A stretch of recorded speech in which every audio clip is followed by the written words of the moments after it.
Hello everybody, welcome back for the Sunday look around the gardens.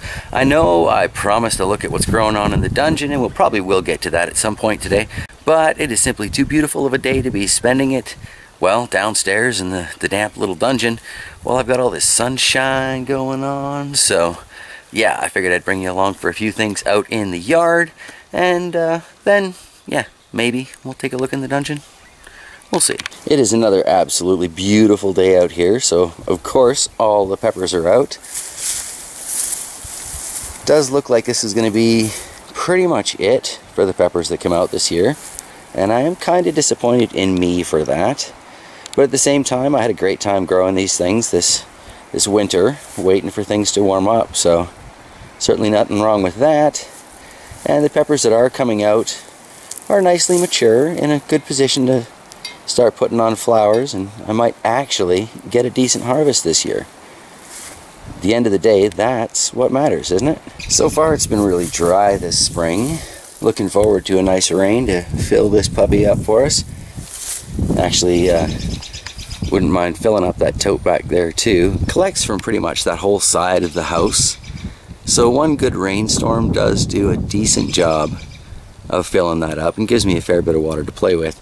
But it is all hand watering at the moment until I figure something out in the back, but we'll look at that in a minute. So I've been using this thing, and frankly it's a lot of trips out to the garden to actually make it work. I've got a, I don't know, half crazed idea involving an empty water jug and my drill, so I'm going to try that a little bit later on today too, just drilling some holes around the edge there, and at least I can get 5 gallons out there to water with.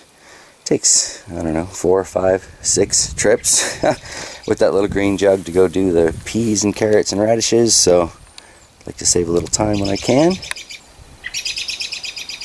Nice to be out here with the birds. I can hear them, but I can't see them. Leaves are starting to fill in on the trees, so makes this a bit trickier. Nice to hear them though. Alright, found our vocal little friend up in the trees there.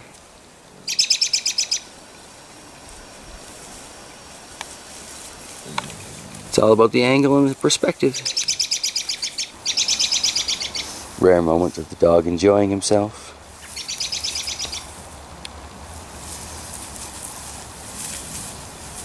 Took him years to learn to roll over. Still hasn't quite got it figured out, but when he's on a hill, he makes it work. But he stops playing when the camera comes out. Alright, so the plan here is super basic. I'm just going to drill through the lid here, spread the holes fairly evenly around. Won't take long. I'm using the smallest bit I could find. Hopefully, you know, it won't soak the plants too bad, but be a nice sprinkle over everything nice and evenly.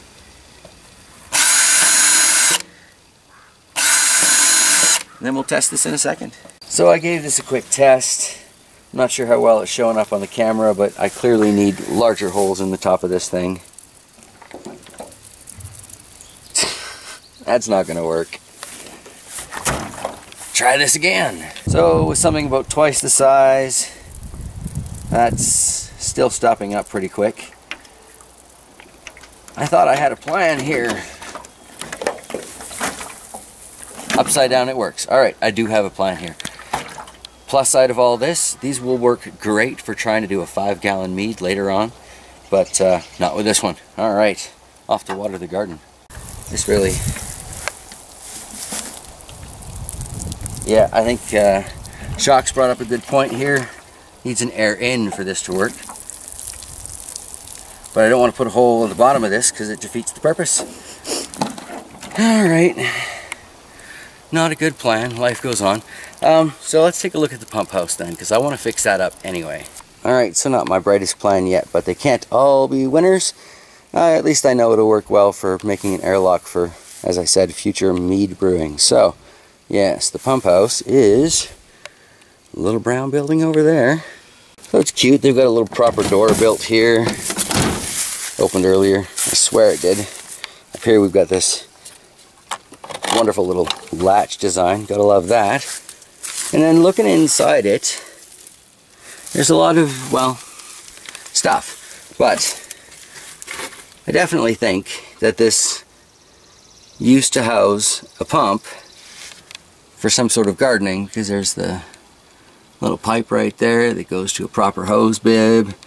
There's a otherwise useless plug right there, lattice in the back, and yeah, there's some rather suspicious looking plumbing in here. So I kind of want to dive into this a little bit better one day. Probably not today, but I can get some of this junk out of here.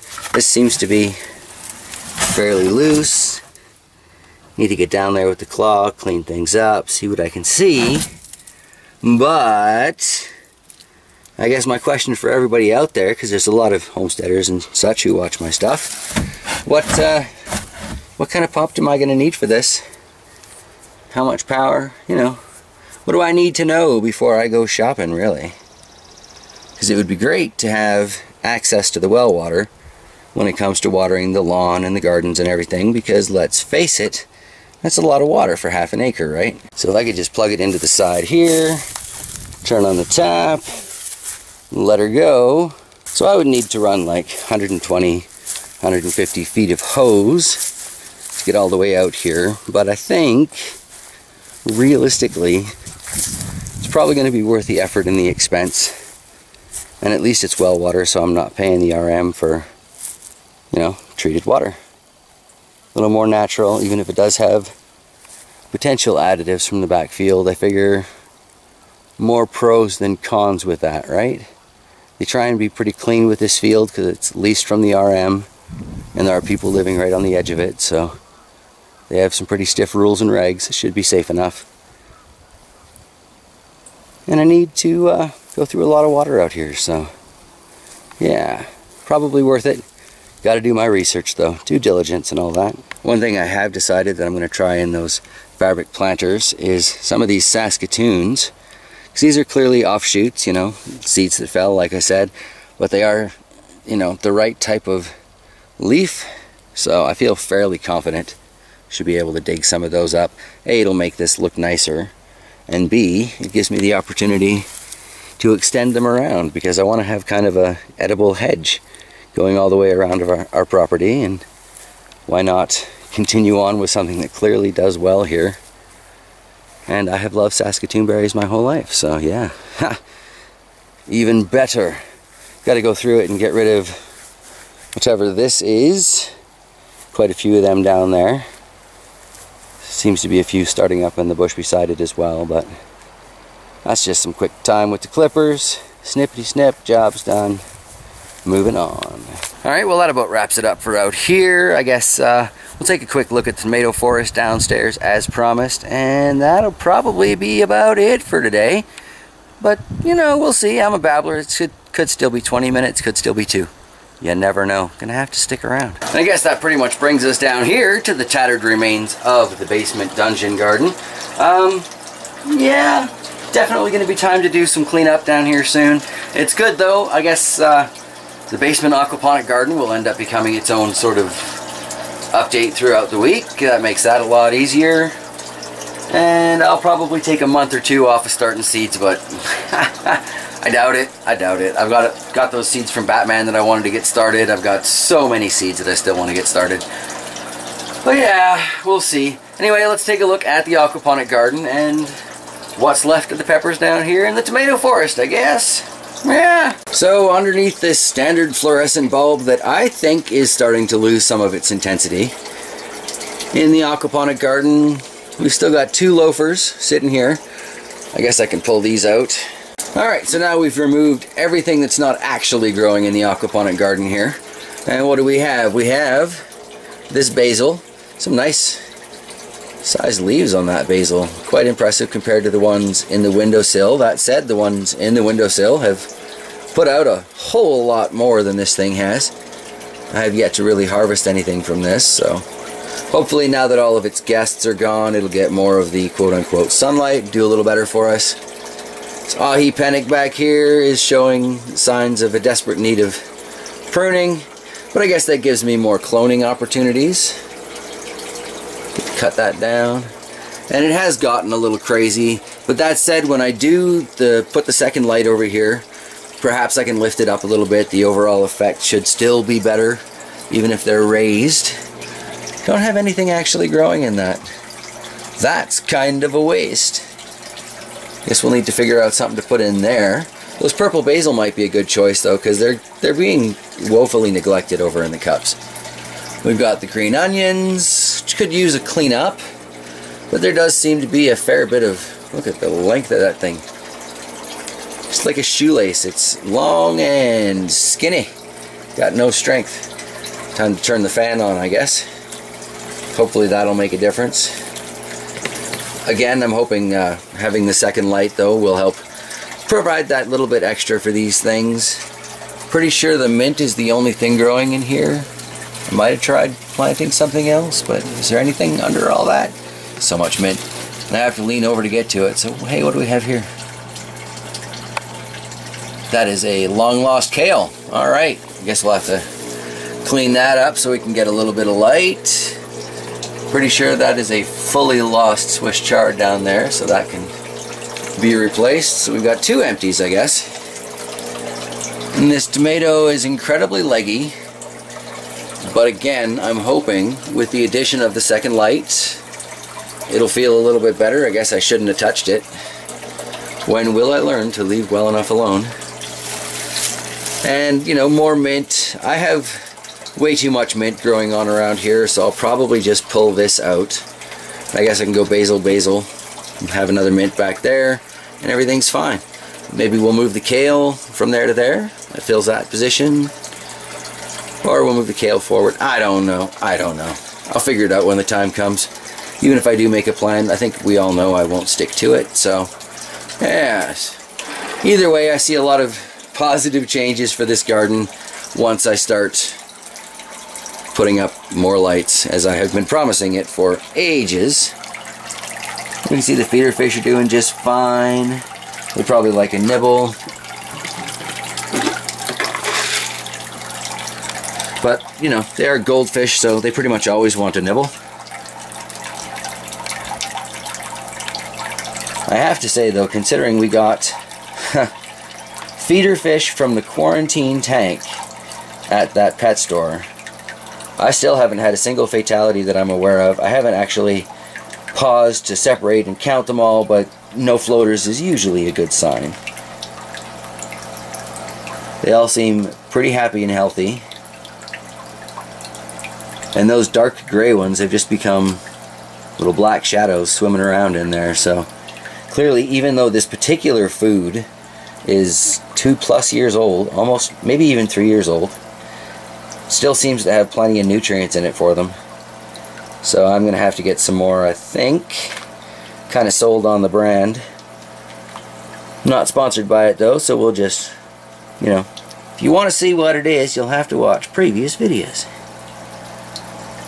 Anyway, moving on to plants. We've got, let's turn this off for a second. Alright, got a couple of mint here. The one on the left is double cup, long since established. It was sitting in, I believe, the larger mint plant. And this one here on the right, just transplanted today, quite rudely yanked out of the yellow scorpion pepper, because it was just shading it over too much, and I was, frankly, about ready to throw this one away when I noticed it's actually got some fresh green on it. Camera doesn't want to focus as well as maybe I'd like right now, but it does still seem to be alive, so that is very encouraging. Take a look at the tomatoes and the chard back there while the funky LED is off. Those are clearly coming along quite nicely.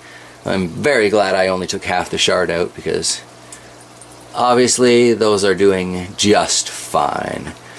Spider plant probably needs a new home at this point, but there's rearranging to come. So we've got the sand dollar pepper here.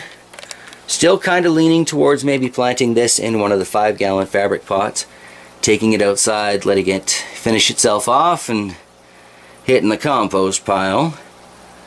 The oregano is loving being under the proper plant light. And here we can see the Nepalese bell.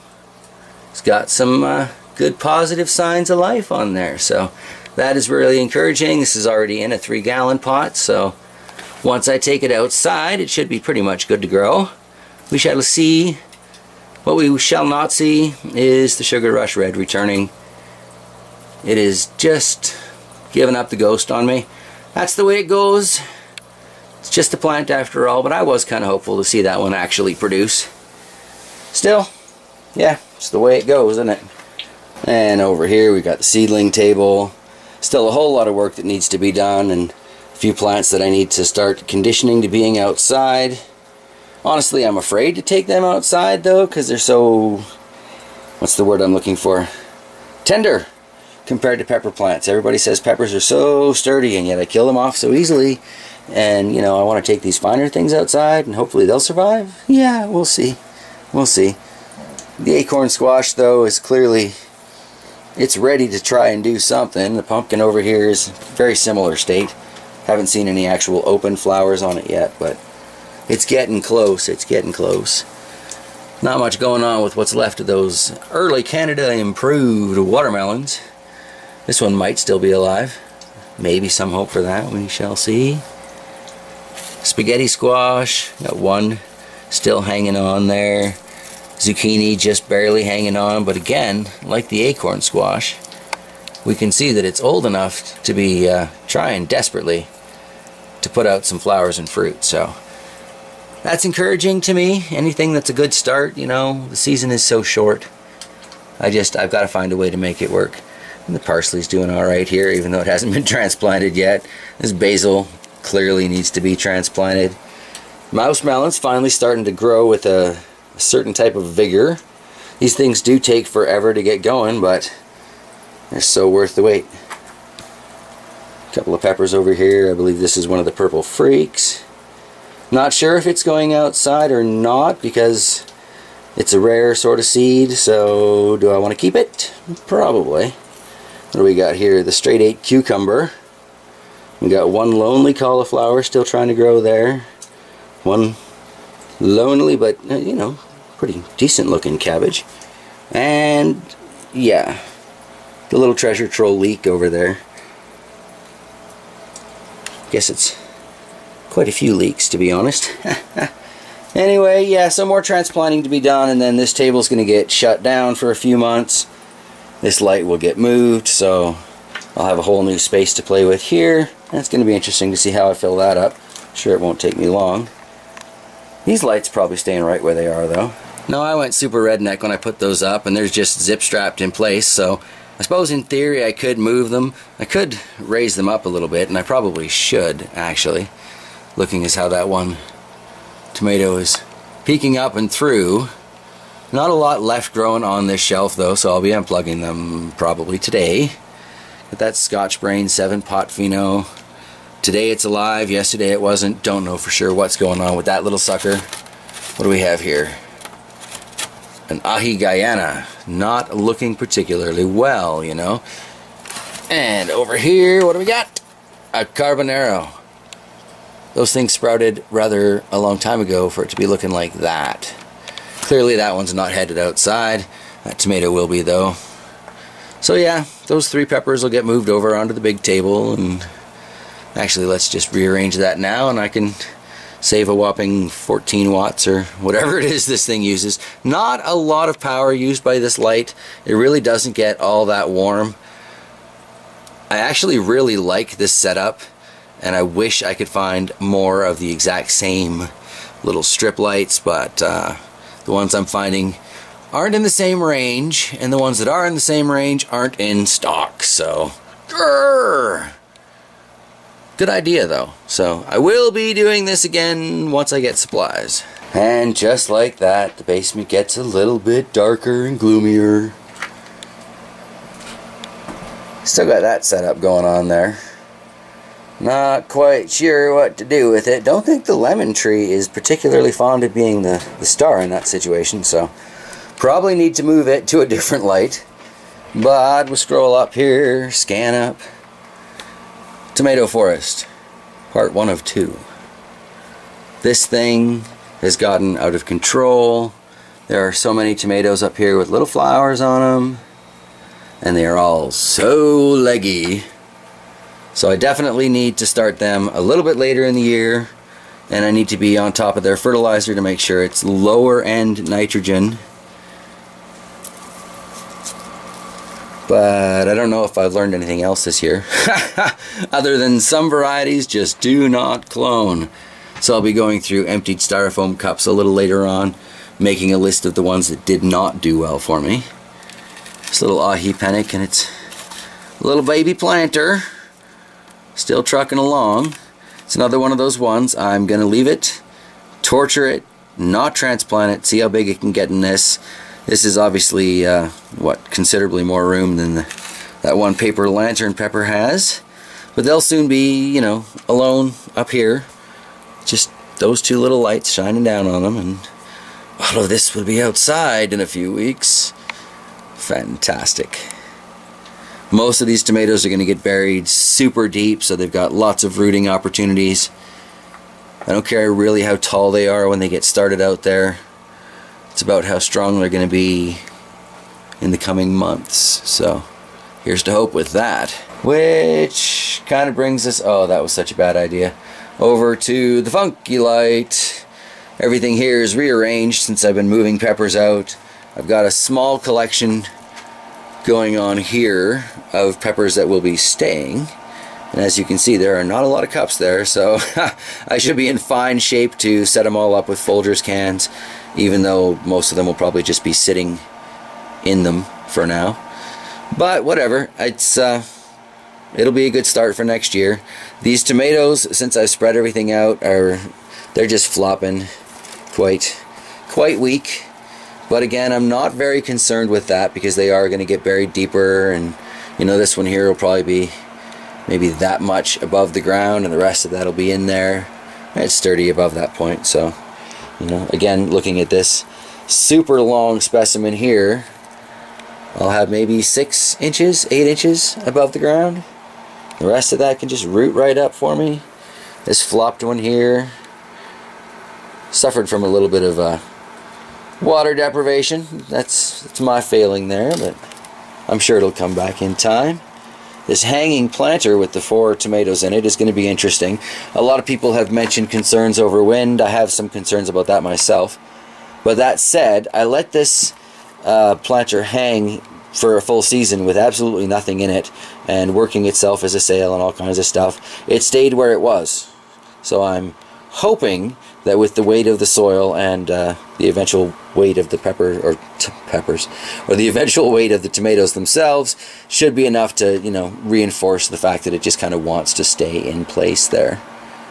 One tragedy I did notice this week over on the table, that used to be the ginger planter, but the top of it died off, so I think next couple of days I'll probably dig that up, see if we got any kind of root out of it, and if we did, well, I can go upstairs in the kitchen and just retire that concept for now.